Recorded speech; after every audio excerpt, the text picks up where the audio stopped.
Hello guys, once again welcome back to my channel Rahul online classes. ठीक है, आज हम लोग हिंदी साहित्य दिगंत 2 से जो कविता पढ़ेंगे उसका नाम है अधिनायक। ठीक है, तो हेडिंग बना लीजिए आप लोग, अधिनायक। बहुत ही अच्छी कविता है और इससे पेपर में सवाल बहुत ज़्यादा बनता है। ठीक है, अधिनायक। इसके लेखक कौन है? रघुवीर सहाय। ठीक है, रघुवीर सहाय। इससे पहले हम लोग ने 4 कविता पढ़ लिया। कौन कौन? कड़बक पढ़ लिया, उषा पढ़ लिया, पद है सूरदास तुलसीदास का, वो पढ़ लिया। इस पुत्र वियोग 5 पढ़ लिए हम लोग। 6ठी कविता है अधिनायक। ठीक है, तो बड़ी अच्छी कविता है। एग्जामिनेशन में ज़्यादा सवाल भी इससे बनता है, जो चीज़ों को समझने का प्रयास करेंगे। ठीक है, और आजकल की तो एग्जामिनेशन में ये पद्धति हो गया है कि जितना क्वेश्चन आपके कविता से उतना क्वेश्चन आपके लेखक से भी। तो पहले हम लोग थोड़ा रघुवीर सहाय के बारे में देख लेते हैं। तो रघुवीर सहाय का जो जन्म हुआ था, जन्म 9 दिसंबर, ठीक है, 1929 को हुआ था। ठीक है, और इनका मृत्यु जो हुआ था 30 दिसंबर, यानी बेचारा जाड़ा में जन्मे और जाड़े में ही क्या हो गए, गुजर गए। ठीक है, बताओ। हाँ, 9 दिसंबर को जन्मे हैं, 30 दिसंबर को ख़त्म हो गए। कौन जानता है कि जिस महीने में हम जन्मे होंगे हम उसी महीने में मेरा विकेट आउट हो जाएगा? कोई नहीं जानता है। ठीक है, जन्म स्थान इनका कहाँ है? आपको ज़्यादा जो कभी मिलेगा यही मिलेगा, यूपी साइड का मिलेगा। ठीक है, पहले यह जो हिंदी का जो क्रमबद्ध विकास हुआ उसमें खड़ी बोली, तो खड़ी बोली ज़्यादा बिहार वाले क्षेत्र में, यूपी वाला क्षेत्र में। यूपी से ही कट के बना कौन? यूके, उत्तराखंड। तो वो सब आपको लेखक ज़्यादा मिलने को मिलेगा। थोड़ा बहुत आपको मध्य प्रदेश की तरफ से भी मिलेगा। तो एग्जामिनेशन में क्वेश्चन छांटने का आपको क्या हो जाएगा, तौर तरीका मालूम हो जाएगा। ठीक है, इसके बाद कहा जा रहा है कि इनके पिता का नाम हरदेव सहाय। ठीक है, हरदेव सहाय। इनके पिताजी एक शिक्षक थे, बिल्कुल मेरे तरह। ठीक है, तो अक्सर कहा गया है कि शिक्षक का जो पुत्र होता है वो थोड़ा नालायक निकलता है। नहीं, हाँ, लेकिन इनका बेटा तो बहुत अच्छा निकला, रघुवीर सहाय। नहीं, तो इनके पिता थे, किनके पिता? रघुवीर सहाय के। ठीक है, शिक्षक थे वो। कहा जा रहा है कि इन्होंने किया MA, मास्टर ऑफ आर्ट्स। ठीक है, किस भाषा से किया? अंग्रेजी से। लिखते क्या हैं? हिंदी। ठीक है, तो शिक्षा दीक्षा में MA इन्होंने किया। ठीक है, किसमें? इंग्लिश में। किसमें? इंग्लिश में। ठीक है,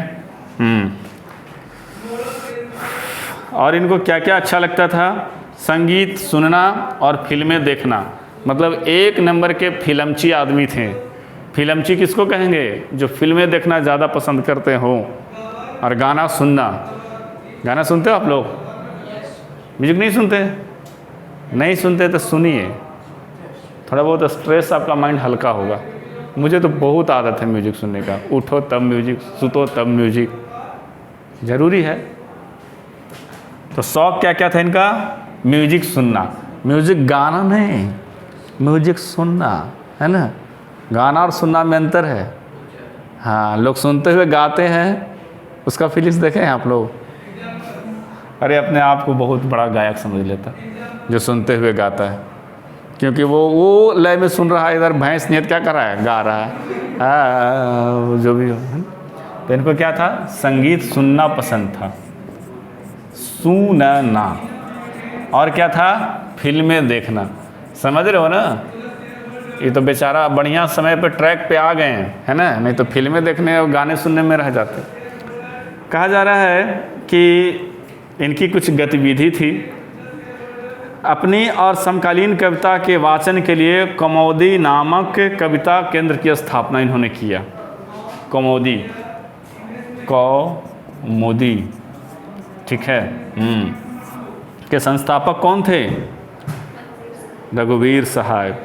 अच्छा, इनको सम्मान मिला था साहित्य अकादमी पुरस्कार। कौन सा पुरस्कार मिला था? साहित्य अकादमी पुरस्कार मिला था। किसके लिए मिला था बाबू? लोग भूल गए साहित्य अकादमी पुरस्कार। पुरस्कार, ठीक है, किस रचना के लिए मिला था? लोग भूल गए हैं। लोग भूल जाते हैं ना जी, बोलिए नहीं रहा है। लोग भूल गए हैं, हाँ। और जो बैच विदा होता है तो बहुत लोग के मन में बहुत तरह का, सर बैच विदा हो रहा, अच्छा नहीं लग रहा है ना सर, कभी कभी याद कर लीजिए कि किया कीजिएगा। तो चलो ठीक है सर, हम तो आपको बिल्कुल नहीं भूलेंगे, है ना। 6 महीना साल भर कौन कहाँ दुनिया में है कोई पता नहीं है ना। तो रघुवीर साहब क्या बोले? लोग भूल गए हैं, ठीक है। कहा जा रहा है कि इनकी पत्रकारिता भी थी नवजीवन, ठीक है। कौन सा? नवजीवन। नवजीवन,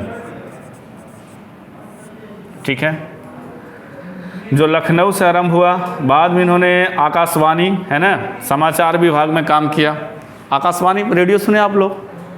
आप लोग नहीं सुने होंगे, है ना। मैं आकाशवाणी पटना से बोल रहा हूँ, है ना।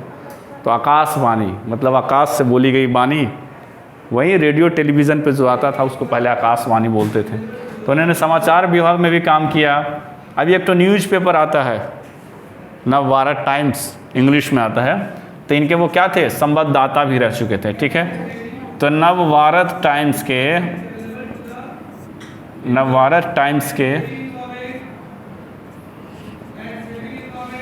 क्या थे? संवाददाता भी थे, ठीक है। कह रहा है कि समाचार साप्ताहिक जो है दिनमान, ठीक है, 1979 से लेकर 1982 तक दिनमान समाचार साप्ताहिक पत्र के प्रधान संपादक भी रहे तथा भारतीय प्रेस परिषद के सदस्य भी रहे, ठीक है। अब इनकी कुछ प्रमुख रचनाएं आप उनको अंडरलाइन कीजिएगा, ठीक है। जैसे कविता है दूसरा सप्तक, तो दूसरा सप्तक है, उसमें कविता का वॉल्यूम है, मतलब उसमें कविता ढेर सारा स्टोर किया हुआ है, उसमें से एक ये भी शामिल हुए, ठीक है। जैसे नहीं बना इंटरनेशनल विलेजर एल्बम बना, तो उसमें बहुत सब सारा सिंगर है, तो यही दूसरा सप्तक में भी शामिल थे, है ना। जैसे फिल्म बनता है तो 2-3 हीरो रहता है ना, तो उसी प्रकार से दूसरा सप्तक में भी शामिल थे। कौन? रघुवीर साहब। सीढ़ियों पर धूप में, वाह। आत्महत्या के विरुद्ध, हंसो हंसो जल्दी हंसो।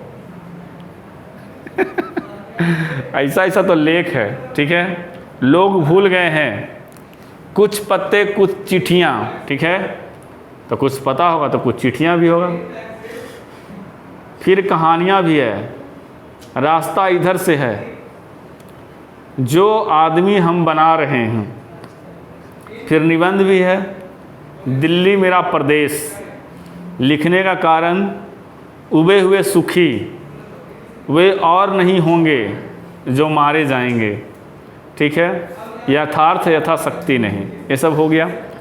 कहता है कि इनकी संपूर्ण रचना वाली जो है वह 6 खंडों में राजकमल प्रकाशन के द्वारा प्रकाशित किया गया था। तो इनका जितना भी संपूर्ण रचना था कितना खंड में? 6 खंड में। किस नाम से बाबू? राजकमल, है ना, प्रकाशन जो है वो क्या किया था? प्रसारित किया था, ठीक है। चलो, कहता है कि 6ठे दशक में दूसरे सप्तक के प्रमुख कवि भी थे, ठीक है। और जो प्रस्तुत पंक्तियां हम लोग जो पढ़ेंगे वो आत्महत्या के विरुद्ध से ली गई है। अभी जो हम लोग पढ़ेंगे क्या? अधिनायक, ये किससे लिया गया है? आत्महत्या, ठीक है, आत्महत्या के विरुद्ध से, आत्महत्या के विरुद्ध से लिया गया है। और तो इनके बारे में कुछ नहीं जानकारी मिलती है, जहाँ तक कि आपका बुक में दिया हुआ है। देखो, बुक में दिया जितना रहता है सवाल उसी से बनता है।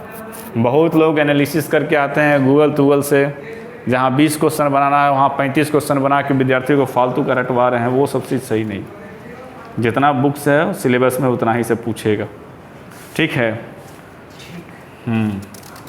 तो अब इधर कविता देखेंगे, लेकिन कविता से पहले एक बार फिर थोड़ा अधिनायक के जो राइटर हैं उनका चर्चा कर लेते हैं, ठीक है।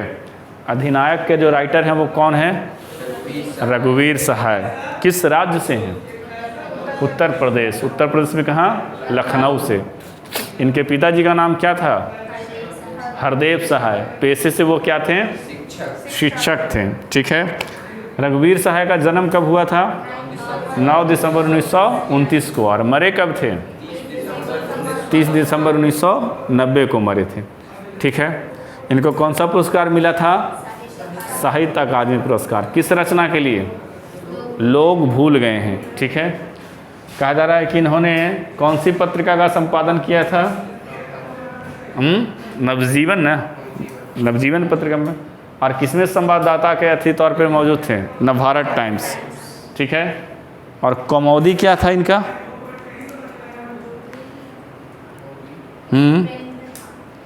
इसमें इन्होंने क्या किया था?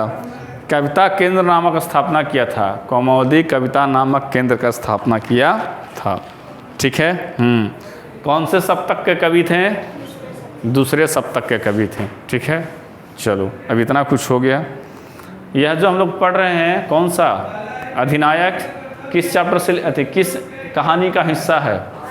आत्महत्या के विरुद्ध। और इनकी ढेर सारी कहानियाँ जो मैंने अंडरलाइन करवा दिया। ठीक है। अब आते हैं काम की बात पे। ठीक है। तो अधिनायक, अधिनायक शब्द आप लोग राष्ट्रगान में ज़रूर सुने होंगे। तीसरा ही है ना, जन गण मन अधिनायक। तो लेखक पूछना चाहते हैं कि ये अधिनायक कौन है ना? ये अधिनायक कौन है?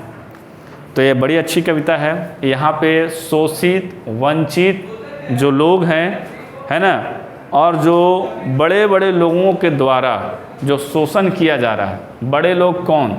सरकारी पदाधिकारी, मंत्री जो लोग हैं, वो हमेशा के जनता का शोषण किया है।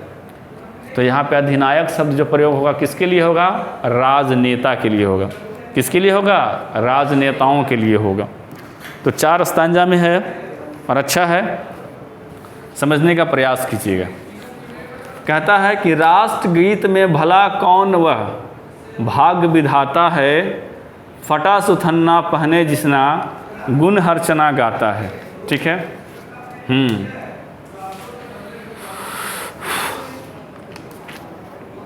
ठीक है। कहता है कि राष्ट्रगीत में भला कौन वह। अधिनायक शब्द का प्रयोग कहाँ हम लोग किए हैं? राष्ट्रगान में, है ना। तो वही बोलता है कि राष्ट्रगान में भला कौन वह भारत भाग्य विधाता है, फटा सुथन्ना पहने जिसका हर्चना गुण हर्चना गाता है। तो हर्चना जो शब्द प्रयोग हुआ है इसको मिटा दे के रहने दें, मिटा देते हैं। कुछ कुछ वर्ड लिखेंगे तो आप लोग का कन्फ्यूज़न क्या होगा? क्लियर होगा। चलो,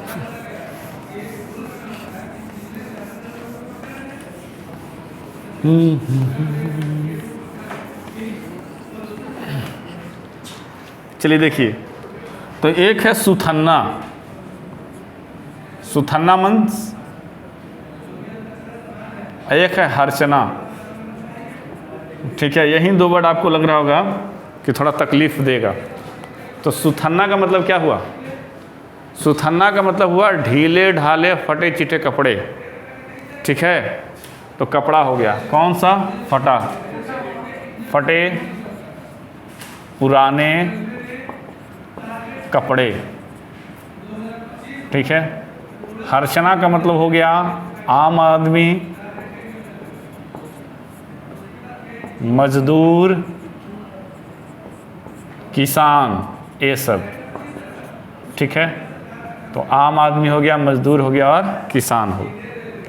ठीक है। अब समझो बात को। कविता जिस तरह से लिखा हुआ है उस तरह से आपको थोड़ा सा समझना पड़ेगा। कहता है कि राष्ट्रगीत में भला कौन वह भारत भाग्य विधाता है, फटा सुथन्ना पहने जिसका गुण हर्चना गाता है। ठीक है। तो भारत भाग्य विधाता है। भारत के भाग्य विधाता तय करने वाले होते कौन हैं? ठीक है। राष्ट्रगीत में भला कौन वह, भला का मतलब भलाई करने वाला नहीं, कंपैरिजन करके पूछ रहा है कि कौन है वह, है ना। भारत भाग्य विधाता है, जो भारत के क्या करता है? भाग्य को क्या करता है? तय करता है ना। भारत भाग्य विधाता है, यानी भारत को भाग्य का तय करने वाला कौन है? तो अधिनायक है। कौन है? अधिनायक है। पहले पूछ रहा है कि राष्ट्रगीत में भला कौन वह भारत भाग विधाता है, कि राष्ट्रगीत में वह कौन है जो भारत के भाग्य और विधाता को क्या करता है? तय करता है। कौन है वह? अधिनायक है। ठीक है। फटा सुथन्ना पहने जिसका गुण हर्चना गाता है।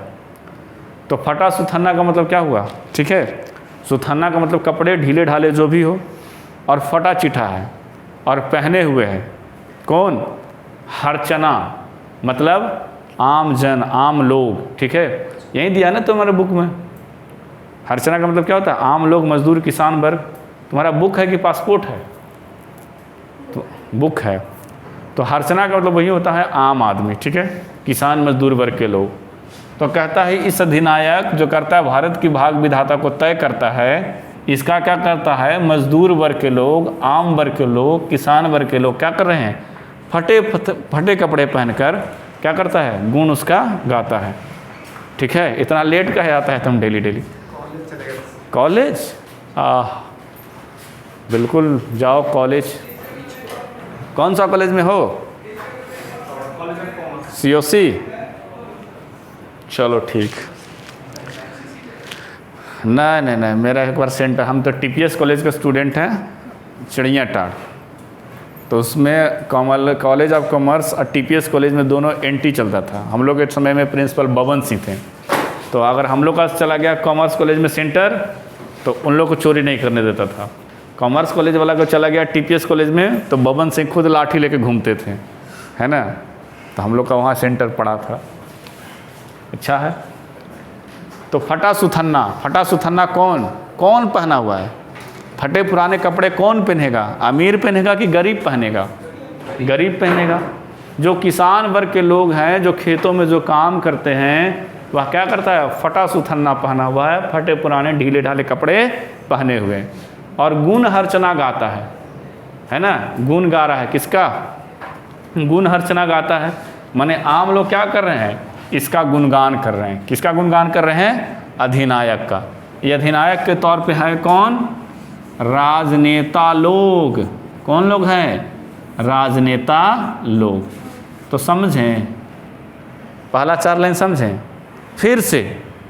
राष्ट्रगीत में भला कौन वह भारत भाग विधाता है। राष्ट्रगीत में वह कौन व्यक्ति है जो भारत के भाग्य और विधाता को क्या करता है? निर्माण करता है, चाहे उसके लिए क्या है? रिस्पॉन्सिबल है। और वह कौन व्यक्ति है जिसके लिए फटा सुथन्ना पहनकर लोग गुण हर्चना गाता है? एक आम आदमी, एक छोटे वर्ग के किसान, एक मजदूर कैसे कपड़ा पहना हुआ है? फटे पुराने कपड़े पहने, लेकिन फिर भी इसका गुणगान कर रहे हैं। किसका? अधिनायक। तो लोग यहाँ पे, लेखक ने यहाँ पे फटा सुथन्ना क्यों बोला? क्योंकि अधिनायक के तौर पे जो राजनेता हैं, उनका कार्य प्रणाली ऐसा है कि भारत अभी भी गरीब है। नहीं, हमारे यहाँ 60% लोग जो हैं खेती करते हैं। ठीक है, और 40% के आसपास जो लोग हैं वो ऑफिशियल जॉब करते हैं। आज जब हम लोग हुए थे तो ये रेशियो ज़्यादा था, 70 हो गया है, 60 हो गया। अब हम लोग करीब 48 या 50% के आसपास में हैं जो खेती लोग कर रहे हैं। ठीक है, और 40 से 45% लोग व्यवसाय व फिर नौकरियां कर रही है। तो यह धीरे धीरे रेशियो घटेगा जैसे जैसे लोग शिक्षित होंगे, है ना। तो शिक्षा होना ही सबसे ज़्यादा ज़रूरी है। तो यह जो अधिनायक जो यहाँ पे बैठा हुआ है, वो लोग को शिक्षित होने थोड़े देगा। नेता कोई भी हो, पार्टी कोई भी हो, हमेशा वो जनता को गुमराह करता ही रहा है। हिंदू मुस्लिम करे, ऊंच नीच करे, है ना, बड़ छोट करे, उसका हमेशा से ही काम रहा है। समझें बात को।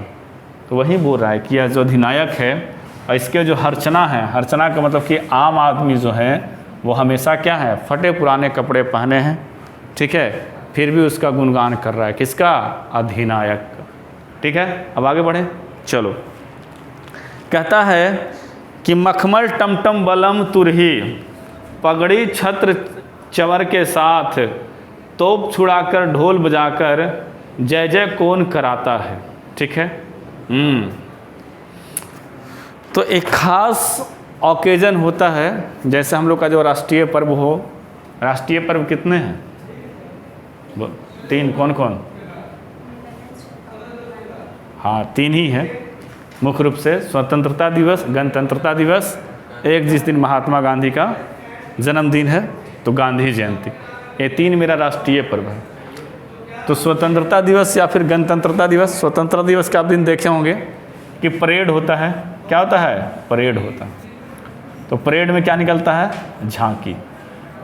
ठीक है। तो स्वतंत्रता दिवस हो या फिर गणतंत्रता दिवस हो, किसी एक दिन, मैं कन्फर्म नहीं हूँ श्योर, तो एक दिन क्या होते हैं, हमारे जो राष्ट्रपति जो महोदय हैं वो क्या करते हैं? रथ में निकलते हैं। यह प्रणाली बहुत पहले से चलता आ रहा है। ठीक है, कि किस में निकलते हैं? रथ में निकलते हैं। ठीक है, जितना दूर परेड चलेगा, झांकी वगैरह चलेगा, तो वो रथ में क्या करते हैं? जाते हैं। ठीक है, तो उसी के बारे में बोला जा रहा है कि मखमल टमटम, यानी टमटम ऐसा है जिसमें क्या हो? पूरा का पूरा मखमल जुड़ा हुआ है। बलम तुरही, और देखें तुरही एक बाजा होता है, इस तरह से मुड़ा हुआ। ठीक है, इस तरह से मुड़ा हुआ नहीं रहता है, वो बैंड बाजा वाला लिया हुआ रहता है। शहनाई तो हो गया पतला पाइप, फिर ऐसे पे पे पे। तुरही का मतलब क्या? भों भों है ना, पों पों जो रहता है, जो रहेगा। हाँ, बिगुल कह सकते हैं। तो बलम तुरही है ना। मखमल टमटम, यानी टमटम में क्या जड़ा हुआ है? मखमल जड़ा हुआ है।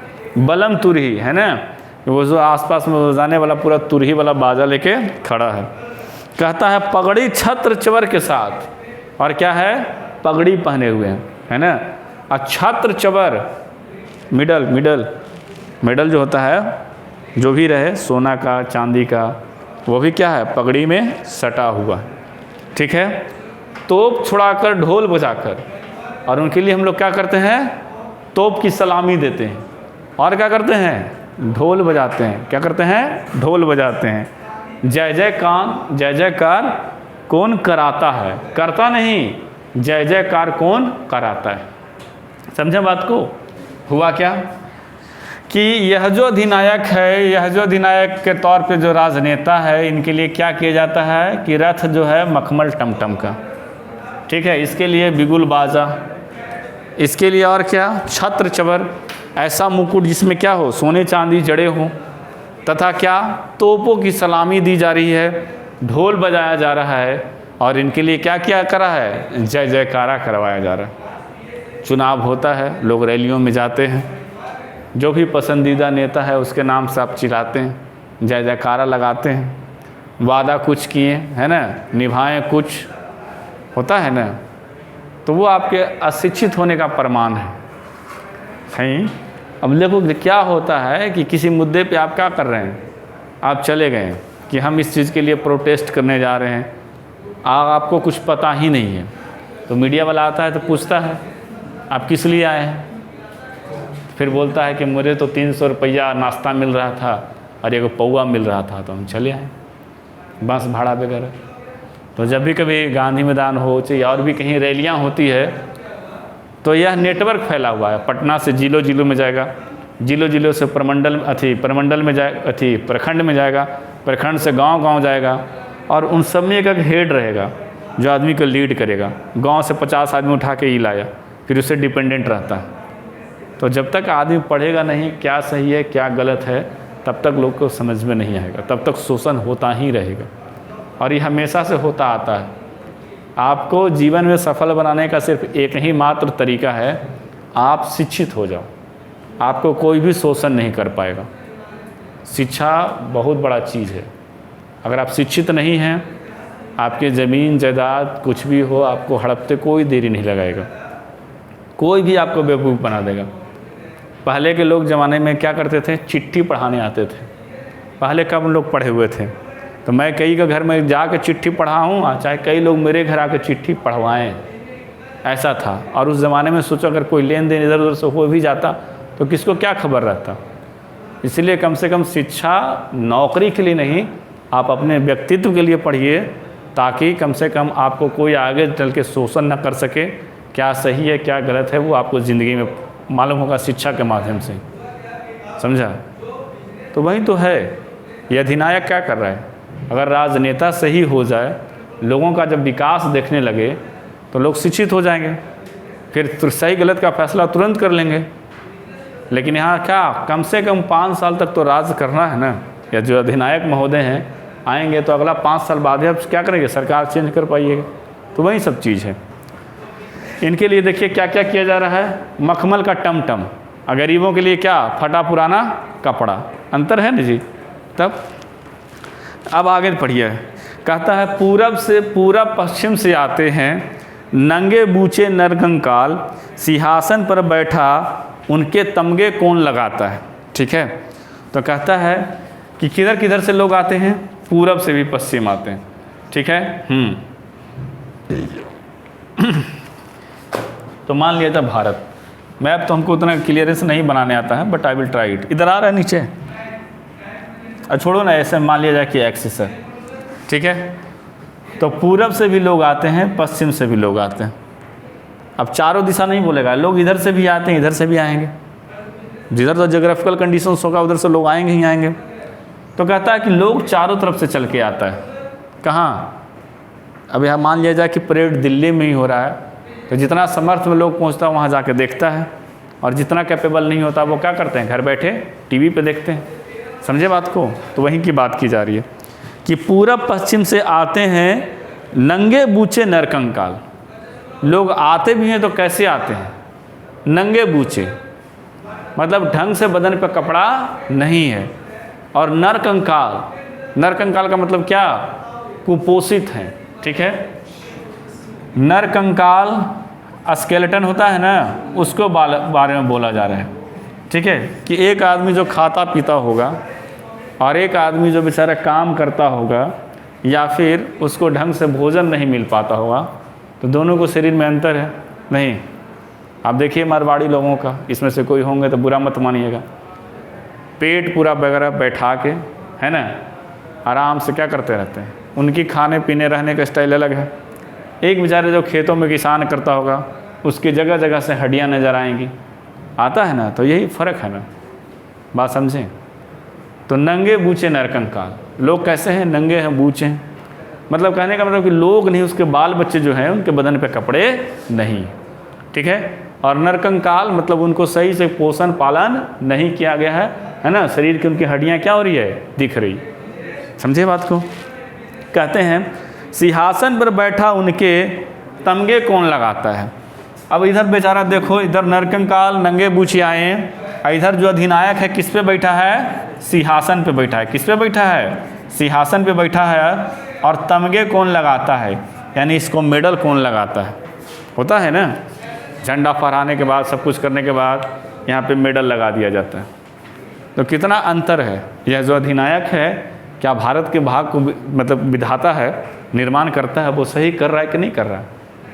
रघुवीर शाह इस कविता के माध्यम से लोगों को क्या किया, जागरूक किया, और अधिनायक राजनेताओं पे क्या किया, उन्होंने कटाक्ष किया, व्यंग्य किया। ठीक है, कहता है कौन कौन है वह जनगण मन, अधिनायक या महाबली, डरा हुआ मन बेमन जिसका बाजा रोज बजाता है। लास्ट स्तंजा है। ठीक है, कहता है कौन कौन है वो जनमनगण। ठीक है, कौन कौन है वो लोग। ठीक है, अधिनायक वो महाबली। ठीक है, जनगण मन है ना, तो जनगण मन, उसके बाद अधिनायक। तो वहीं बोलता है कौन कौन है वो जनगण मन, अधिनायक व महाबली, डरा हुआ मन बेमन जिसका बाजा रोज बजाता है। अब देखो, अगर सरकार निरंकुश हो गया है ना, डिक्टेटरशिप, तो ये सरकार ही, राजनेता ही क्या है, अधिनायक है। और इसके जो जनता हैं, ठीक है, तो कहता है कि एक बात हुआ कि आप मन से कोई काम करें। ठीक है, एक आप कोई चीज़ करते हैं बेमन से करते हैं। ठीक है, आपके घर में खाने को दाल रोटी नहीं है, कुछ नहीं है, आपके यहाँ डीजे का व्यवस्था किया जा रहा है, बोले नाच, हाँ, बोले चलो मुन्नी डांस, फिर लुंगी डांस। क्या करेगा, कोई करेगा नहीं करे। जिसके घर में आप बढ़िया खाना पीना संसाधन है, कोई ओकेजन है, बोले चलो आज होगा, आज सब डांस होगा, नागिन से लेके कोबरा तक, अजगर तक, है ना। अब कंपेरिजन समझिए, बात को समझिए। पहले बात क्या है कि ये लोग बेचारा को कभी मन करेगा, जिस सरकार ने इसको इतना प्रताड़ित किया है, जिस अधिनायक ने इसको इतना सताया है, क्या उसके खिलाफ भी चाहेगा कि हम जय जय करें? नहीं करते हैं। मन बेमन जिसका, मन ही नहीं है इसको क्या करने का, जय जयकारा लगाने का। लेकिन क्या है, यह जो है जन मन गण के अधिनायक जो है महाबली है। क्या है, निरंकुश है, जनता पे ध्यान न देने वाला है, बलवान है। वह क्या करता है, बेमन रोज बाजा बजाता है, मतलब लोगों का मन नहीं है उसके प्रति जय जयकारा लगाने का, लेकिन फिर भी क्या करता है, जय जयकारा लगवाता है। समझे बात को, अधिनायक। अब आते हैं, किताबी नॉलेज हो गया, अब आते हैं हम लोग प्रैक्टिकल सोचते हैं। ठीक है, जो आप लोग सब कुछ देखे हुए हैं समाज में, नेता का क्या बिहेवियर होता है, नहीं बिहेवियर होता है, वो सब आप लोगों को पहले से पता है। ऐसा कुछ नहीं कि हम कुछ नया चीज़ बता रहे हैं। लेखक भी उसी बात को क्या कर रहा है, जनता के बीच में कहने का प्रयास कर रहा है कि एक अधिनायक का जो गुण होना चाहिए, जनता के प्रति कैसा होना चाहिए। दो लाइन में वो कंपैरिजन करके बताने की कोशिश कर रहा है। तो पहला स्तंजा था कि राष्ट्रगीत में भला कौन वह भारत भाग विधाता है। जैसे राष्ट्रगीत हम लोग पढ़ते हैं ना, तो उसमें भला करने वाला कौन है, जो भारत के क्या करता है, भाग को विधाता यानी निर्माण करता है, वह जो है अधिनायक है। कहता फटा सुथन्ना पहने जिसका गुण हर्षना गाता है। और हर्षना का मतलब क्या, मजदूर लोग है ना, और क्या, आम व्यक्ति, किसान कैसे कपड़ा ले पहने हुए हैं, फटा पुराना, गरीबी बहुत ज़्यादा है। तो लेखक क्या करते हैं, कटाक्ष करते हैं, बोलते हैं कि बेचारा फिर भी क्या करता है, गुण गाता है। एक तरफ अधिनायक के लिए क्या व्यवस्था किया गया है, मखमल के टमटम, राजसी तुरही बाजे, पगड़ी में राजसी चिन्ह, छत्र चवर का मतलब क्या हुआ, राजसी चिन्ह हुआ। और कहा जा रहा है कि उनके लिए तोप है ना, ढोल बाजा बजा कर क्या किया जाता है, जय जयकार किया जाता है, कराया जाता है। लोग क्या करते हैं, लोग कहाँ से आते हैं, पूरब से आते हैं, पश्चिम से आते हैं, चारों दिशाओं से आते हैं। कैसे आते हैं, नंगे बूचे हैं, है ना, बदन पे कपड़ा नहीं है, नरकंकाल कुपोषित हैं, है ना। कहता है कि सिंहासन पे बैठा है, कौन सिंहासन पे बैठा है, अधिनायक। उनके तमगे कौन लगाता है, मतलब एक तरफ भारत की जनता के पास शरीर पे कपड़े नहीं हैं, तब दूसरी तरफ अधिनायक के कपड़े पे क्या लग रहा है, मेडल लग रहा है। क्या लग रहा है, मेडल लग रहा है। कहता है कौन कौन है वो जनगण मन अधिनायक, वह महाबली। अब समझ में आया कि वो अधिनायक कौन है, महाबली। ठीक है, यानी निरंकुश है, मजबूत है। कहता है वह डरा हुआ मन बेमन जिसका बाजा रोज़ बजाता है। जो जनता पहले से डरी हुई है उसको क्या करता है, और डराता है, झूठ मूठ का अपने प्रति क्या करता है, जयकारा लगाता है। उम्मीद करता हूँ कि अधिनायक कविता है जो आप लोग को समझ में आया होगा। ठीक है, वीडियो को बंद कर दिया जाए। Like, comment, share